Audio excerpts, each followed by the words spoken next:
Neemias 2,17 diz assim: então eu lhes disse, Neemias falando com o povo de Jerusalém: venham, vejam a situação terrível em que estamos. Jerusalém está em ruínas, as suas portas foram destruídas pelo fogo. Venham, vamos reconstruir os muros de Jerusalém, para que não fiquemos mais nessa situação humilhante.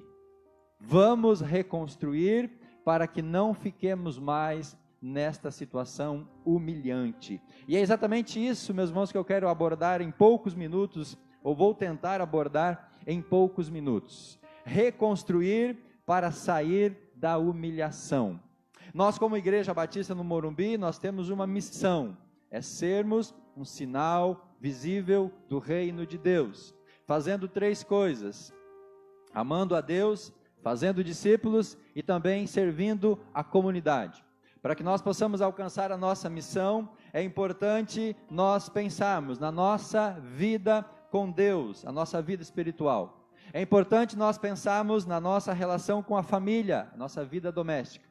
É importante nós pensarmos na nossa relação com a igreja, a vida eclesiástica. E é importante nós pensarmos na nossa relação com o mundo, que é a vida comunitária. Se nós dermos atenção para esses elementos, vida com Deus, vida com a família, vida na igreja e a nossa vida comunitária, a nossa missão, nosso chamado, nós com certeza vamos poder ser esse sinal visível do reino. E isso vai nos dar elementos para que nós sejamos agentes de reconstrução, para que nós possamos ser os Neemias que Deus quer levantar hoje na nossa geração, os Neemias que Deus quer despertar nos dias de hoje, aqueles Neemias que vão entender um chamado de Deus, aqueles Neemias que vão sair de uma condição de conforto, como ele estava na cidade de Suzã, aqueles Neemias que vão empregar os seus talentos para ajudar na reconstrução de vidas, de famílias, na reconstrução de histórias, para que a vergonha, para que a humilhação, ela possa cessar e dar lugar então à glorificação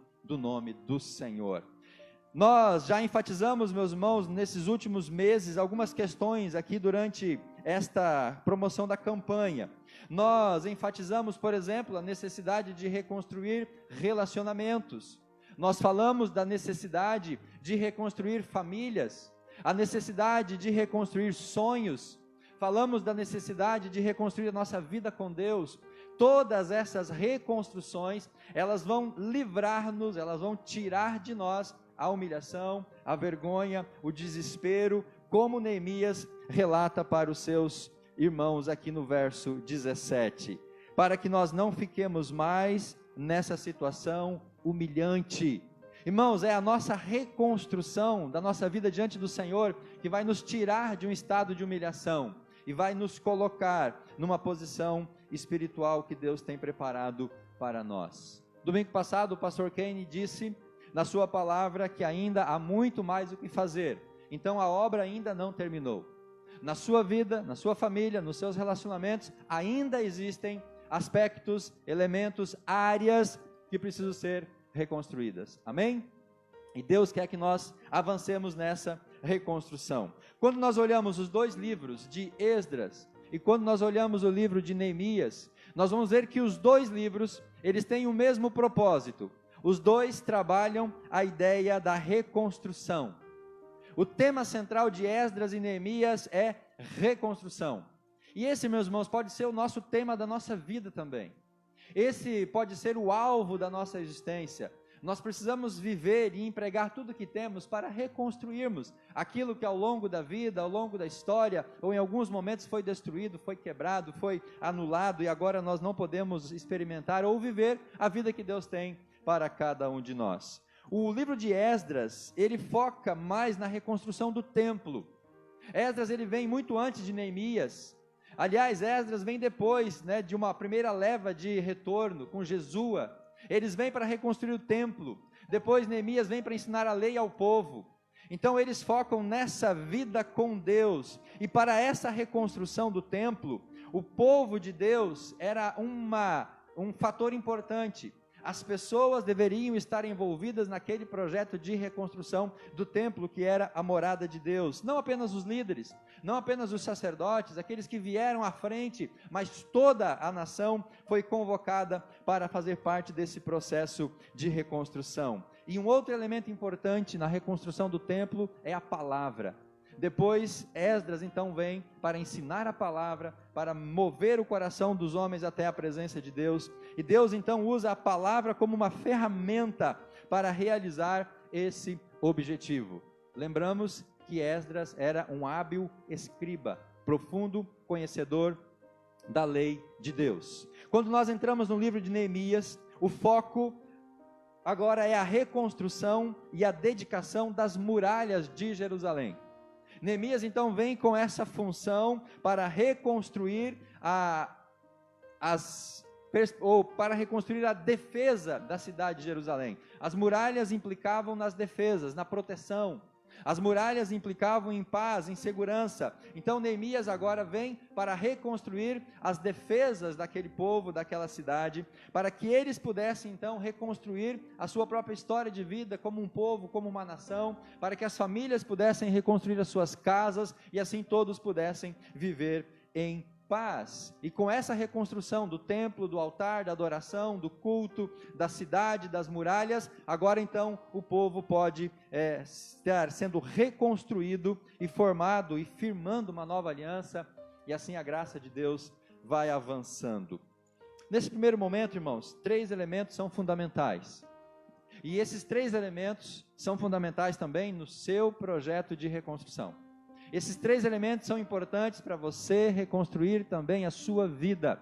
Quais são esses 3 elementos que eles permeiam toda a carta ou livro de Esdras e Neemias? Primeiro elemento que está muito presente aqui é a pessoa do próprio Deus. Deus exercendo a sua vontade, Deus levantando homens, Deus levantando recursos, Deus levantando as condições. Nós temos que lembrar que a deportação do povo de volta foi um mandado do rei Ciro, quando ele assume o trono. Mas na sua carta, lá em Esdras, no capítulo 1, ele vai dizer que ele foi movido pelo Senhor. Então Deus é quem moveu o coração daquele homem, Deus deu as condições, Deus propôs todas as coisas para que aquela nação pudesse ser reconstruída. O segundo elemento é o povo, são as pessoas. A reconstrução, ela também depende, ela necessita da nossa participação, da nossa cooperação, precisa da nossa ação muitas vezes. Se nós ficarmos de braços cruzados ou sentados, muito pouco vai ser reconstruído na nossa história de vida. E o terceiro elemento é a palavra de Deus. Então Deus age para a reconstrução das nossas vidas, nós temos que fazer parte desse processo, e a palavra de Deus, irmãos, é aquilo que vai dar as diretrizes para essa reconstrução. Como que reconstruímos nossa família, como que reconstruímos os nossos lares, os nossos trabalhos, como que a gente faz esse trabalho de reconstruir? É baseado, alicerçado nos ensinos da palavra de Deus. Não usamos filosofias humanas, não usamos conceitos humanos, nós reconstruímos a nossa história à luz e alicerçado na palavra de Deus. Então, se você está buscando reconstruir alguma coisa na sua história de vida, lembre que Deus tem que fazer parte desse processo. E aí você lembra da mensagem que eu preguei domingo retrasado, de reconstruir a nossa relação com Deus. Se você não tem Deus no seu coração, a sua vida dificilmente vai passar por mudanças, ou algo vai ser reconstruído. Se a palavra de Deus não estiver ativa no seu coração, você vai ter dificuldades para encontrar o caminho para essa reconstrução. E se você não se relacionar, ou se você não fizer parte também desse processo, se as pessoas que estão ao seu lado não se cooperarem também, a reconstrução será difícil.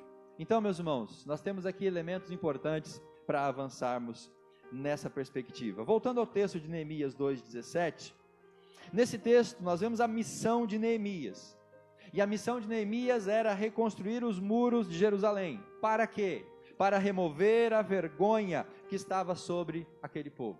As muralhas destruídas, a cidade destruída, aquilo trazia vergonha, aquilo trazia humilhação, não só para o povo, mas era uma forma também de o próprio nome do Senhor não ser glorificado, mas ser blasfemado. A cidade estava arruinada, a cidade estava destruída, e segundo estudiosos, fazia cerca de 150 anos, desde a invasão de Nabucodonosor, que leva as pessoas cativas.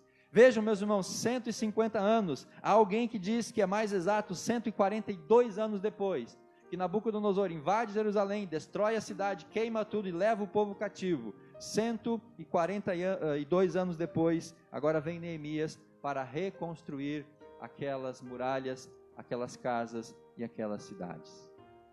Não sei quanto tempo que você está vivendo destruições na sua vida, mas eu posso dizer nesse ponto aqui, que nunca é tarde para você buscar uma reconstrução. Amém, meus irmãos? Nunca é tarde. O texto vai descrever a situação humilhante. Em algumas expressões, vejam a situação terrível em que nós estamos. Isso é humilhação. Uma outra expressão que eu separei: Jerusalém está em ruínas, as portas estão destruídas, os muros estão derrubados. Situação de humilhação. Uma outra expressão: estavam em situação humilhante. E é nesse contexto, para mover essa situação, para tirar o povo desse estado de humilhação, que Deus levanta esse homem chamado Neemias. Reconstruir os muros era uma forma de fazer cessar as zombarias que eram constantes. Capítulo 2, verso 19, um pouquinho à frente do texto: quando, porém, Sambalate, o horonita, Tobias, o oficial amonita, e Gesem, o árabe, souberam disso, o que eles fizeram? Zombaram de nós, desprezando-nos, e perguntaram: o que vocês estão fazendo? Estão se rebelando contra o rei? Reconstruir as muralhas era afastar as zombarias, reconstruir as muralhas era acabar com a ridicularização. Veja o capítulo 4, versículo 1. Quando Sambalate soube que estávamos reconstruindo o muro, ficou furioso, ridicularizou os judeus. As chacotas, as palavras negativas, as zombarias, e também no capítulo 4, verso 4, a reconstrução serviria para aliviar ou evitar o desprezo. Verso 4 do capítulo 4: ouve-nos, ó Deus, pois estamos sendo desprezados. E ainda no capítulo 4, verso 4: faze cair sobre eles a zombaria. Então, aquele povo, aquela nação, estava sendo humilhado, ridicularizado, estava sofrendo chacotas. Hoje nós poderíamos dizer que eles estavam sofrendo um bullying cultural. As pessoas estavam blasfemando contra eles como nação, contra a vida deles no sentido de uma relação com Deus, porque eles estavam numa situação humilhante. A ideia, meus irmãos, é que quando Deus reconstrói a nossa vida, e aqui eu quero que você preste atenção nesse contexto, quando Deus reconstrói a nossa vida, relacionamentos, famílias e sonhos, quando Deus dá a oportunidade de reconstruirmos, o que acontece? Nós deixamos de ser motivos de vergonha para nós mesmos, deixamos de ser motivos de vergonha para os nossos familiares, deixamos de ser motivos de vergonha para a igreja e até mesmo motivo de vergonha diante de Deus. Uma vida destruída, uma vida em ruínas, uma vida em fracasso, é uma vida que traz muito mais vergonha e humilhação do que algo de positivo diante desses contextos. Uma pessoa que está com a sua vida destruída num vício, num algo, numa droga, essa pessoa ela vai trazer vergonha para os seus familiares, ela vai trazer vergonha para o seu contexto social. Quando algo na nossa vida, irmãos, não está bem, quando algo na nossa vida está destruído, isso automaticamente traz vergonha e humilhação. É por isso que nós temos que trabalhar na perspectiva de reconstruir a nossa história de vida. Quando nós olhamos o capítulo 4 de Esdras, do verso 12 até o verso 24, se você quiser anotar esse texto e depois ler com mais calma na sua casa, nós vamos encontrar aqui no livro de Esdras, lá no capítulo 4, do verso 12, até o verso 24, é narrado aqui nesse texto uma tentativa anterior a Neemias para a reconstrução dos muros e da cidade de Jerusalém. Aquela primeira leva que veio para reconstruir o templo e o altar, eles intentaram também reconstruir os muros e a cidade, mas eles não tiveram sucesso. Eles não tiveram sucesso nesse trabalho de reconstrução. Então o contexto aqui vai dizer que quando eles começaram a reconstruir, os que estavam ali na cidade informaram ao rei relataram que eles estavam tentando reconstruir, no finalzinho do verso 12, estão fazendo reparos nos muros e consertando os alicerces. Além disso, é preciso que o rei saiba, se essa cidade for reconstruída, se os seus muros forem reparados, eles não vão mais pagar impostos. Então, diante dessa tentativa de reconstrução, eles reportam o caso para o rei, e o rei então emite um decreto que proibisse a continuação daquela obra. Então, aquele povo, ele para de reconstruir. A intenção é frustrada pelos seus opositores. Mas nesse contexto, irmãos, tem um detalhe muito importante que é significativo para nós. Qual que é o detalhe importante aqui? Nesta época, em que eles tentaram reconstruir o muro e a cidade, o templo ainda não havia sido reconstruído. É como se eles tivessem tentado reconstruir a cidade e os muros antes de reconstruir o templo. É como se eles estivessem tentando reconstruir as suas vidas pessoais, aquilo que diz respeito a eles mesmos, do que tentando reconstruir a relação deles com Deus. Nós vamos notar que o templo ele só é concluído e ele é dedicado lá no final do capítulo número 6 de Esdras. Então nisso aqui, meus irmãos, há uma ordem muito lógica. O templo não havia sido reconstruído, eles não haviam terminado a reconstrução daquilo que possibilitaria eles a buscar a Deus de forma mais eficiente. E sempre que nós tentamos reconstruir algum aspecto na nossa vida, sem antes reconstruir a nossa vida com Deus, nós não teremos sucesso. Eu vou repetir essa frase: sempre que tentamos reconstruir algum aspecto na nossa vida, sem antes ter reconstruído a nossa vida com Deus, não teremos sucesso. Primeiro é preciso reconstruir a vida com Deus. Primeiro é preciso acertar a nossa vida com o Senhor, para depois começar a reconstruir as outras áreas da nossa vida. E se nós não conseguimos reconstruir, nós vamos continuar na vergonha, nós vamos continuar na humilhação, nós vamos continuar no desprezo, nós vamos continuar vivendo esse ambiente que não é satisfatório e bom para nenhum de nós. Mas quando nós reconstruímos a nossa adoração, nós vamos ter sucesso nas outras áreas. Quando nós empregarmos a nossa vida, quando nós buscarmos a Deus de todo o coração, quando a gente se render de fato ao coração de Deus, aí sim Deus vai estar conosco e nós vamos ter sucesso nesse projeto. Primeiro a nossa vida com Deus, primeiro a nossa vida diante do altar do Senhor, e depois a nossa vida nas outras áreas que nós também precisamos reconstruir. Agora, meus irmãos, refletindo nesse contexto durante essa semana, eu me dei conta de que nós, os pregadores que subiram a esse púlpito desde o começo dessa campanha, nós esquecemos ou nós não mencionamos de maneira eficaz um detalhe muito importante aqui. E qual foi esse detalhe? Nós enfatizamos muito pouco a enfatizar e relatar como essa história de Neemias terminou. Nós não enfatizamos como a história da reconstrução termina. Nós não enfatizamos se eles conseguiram terminar o muro. Nós não enfatizamos se eles reedificaram as casas, se eles conseguiram fazer cessar a vergonha, a zombaria e o desespero. Nos faltou essa ênfase, e por isso eu quero terminar minha palavra dando essa ênfase, para depois passar a palavra ao irmão Altemir, para ele dar o seu testemunho. Como essa história de reconstrução terminou? Vamos ver de maneira muito objetiva. Capítulo 1 de Neemias, ele recebe as informações de como estava a situação. Capítulo 2, ele pede autorização e viaja, e ele chega em Jerusalém, ele faz a inspeção dos muros, e ele chama o povo para trabalhar. Capítulo 3, ele escala as pessoas para o trabalho. Depois nós chegamos no capítulo 4, onde levanta-se oposição. A oposição sempre estava ali, desde Esdras, desde o começo. Isso, meus irmãos, traz para nós uma verdade também. Sempre que você se levantar para reconstruir a sua vida, o inimigo vai se levantar para destruir e para impedir que você reconstrua. Então sempre você vai ter que enfrentar também o inimigo que vai querer puxar o seu tapete e impedir que você tenha sucesso na reconstrução. Então capítulo 4, nós vemos a oposição tentando frustrar os planos de Neemias. Aquela oposição que anteriormente frustrou os planos na época de Esdras. Mas o povo segue no trabalho, eles seguem firmes, eles não desistem. E no verso 1 até o verso 6 do capítulo 6, nós vemos, capítulo 4, perdão, nós vemos que o trabalho chega na metade, eles reconstroem metade do muro, e eles continuam a obra, a oposição se intensifica, a ponto de tirar o ânimo daquele povo, daquela nação.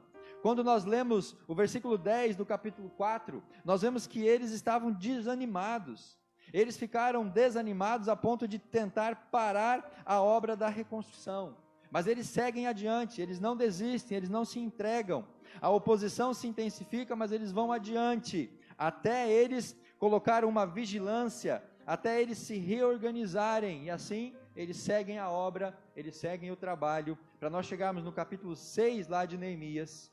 E aqui no capítulo 6 de Neemias nós temos então o final, ou parte do final desta história de reconstrução. O muro ele é terminado, o muro ele é consagrado, o muro ele é oferecido depois que ele foi concluído. Nós vemos no verso 1, no verso 15, no verso 16 do capítulo 6, a palavra dizendo assim: quando Sanbalate, Tobias, Gesem, os adversários, os inimigos, e o restante dos nossos inimigos souberam que eu havia reconstruído o muro e que não havia ficado nenhuma brecha, embora até então ainda não tivesse sido colocada as portas nos seus lugares. E aí no verso 15 e no verso 16, a Bíblia diz: o muro ficou pronto no 25º dia, em 52 dias. Quando todos os nossos inimigos souberam disso, todas as nações vizinhas ficaram atemorizadas e com o orgulho ferido, pois perceberam que essa obra havia sido executada com a ajuda de Deus. Perceba que agora a situação mudou. As nações e as pessoas que antes zombavam, que antes ridicularizavam, a Bíblia diz que agora elas estavam atemorizadas.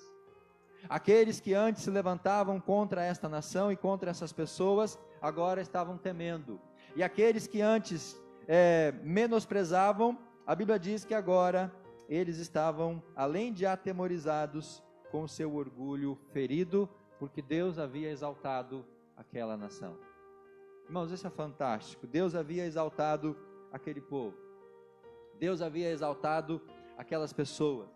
A reconstrução é um símbolo de exaltação e de glorificação do nome do Senhor. Capítulo 7, nós vamos ver a colocação das portas, a nomeação de pessoas para funções administrativas. Capítulo 8, nós vamos ver a leitura pública da lei. Lembram daquele tripé que eu disse lá no começo? Deus, o povo e a lei. Agora aqui em Neemias nós vemos esse mesmo tripé, Deus agindo, o povo trabalhando, e agora a lei sendo ensinada. Você pode ler isso no capítulo 8 com mais calma na sua casa durante essa semana, para chegarmos no capítulo 9, onde o povo vai confessar pecados. Sem confissão de pecados não há remissão, sem confissão de pecados não há reconstrução, sem reconhecer os nossos erros, o Espírito não vai trabalhar nas nossas vidas. O povo confessa os seus pecados, e finalmente, lá no capítulo 12, nós vamos ver o culto de louvor, a grande celebração, o grande congresso, a grande festa para a dedicação dos muros que haviam sido concluídos. E o capítulo 12, meus irmãos, é fantástico. Se você tiver um tempinho essa semana, você pode ler do verso 27 até o final do capítulo 12, onde Neemias vai narrar a celebração, a festa de reconstrução dessas muralhas. O texto vai dizer que parte do povo subiu por um lado e os levitas iam à frente tocando, louvando, exaltando, fazendo um cortejo, uma caravana de louvor e de adoração. E uma outra parte entrou para o outro lado da muralha e eles iam na mesma direção e eles se encontram no templo. E lá no templo então todos estão louvando, adorando, glorificando. Imagina um grande evento, um grande congresso, uma grande enorme celebração, a ponto do texto dizer que as pessoas ouviam de longe o louvor daquele povo. Irmãos, é assim que termina a história de reconstrução, com louvor e adoração e glorificação do nome de Deus, amém?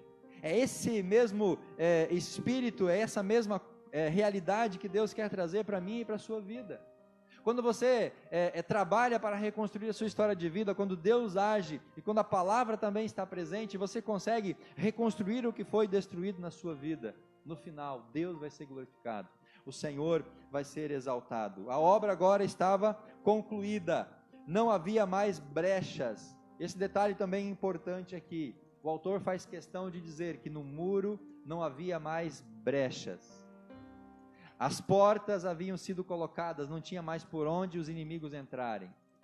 E quando nós reconstruímos a nossa vida, quando nós fechamos todas as brechas, quando nós não deixamos portas abertas para a vergonha, para a humilhação, desprezo e zombaria, Deus será glorificado. Amém, querido? O nosso alvo é uma reconstrução plena, para que não fique brechas, para que não fique nenhuma porta, nenhum lugarzinho onde o inimigo possa agora começar a nos acusar e nos envergonhar de novo.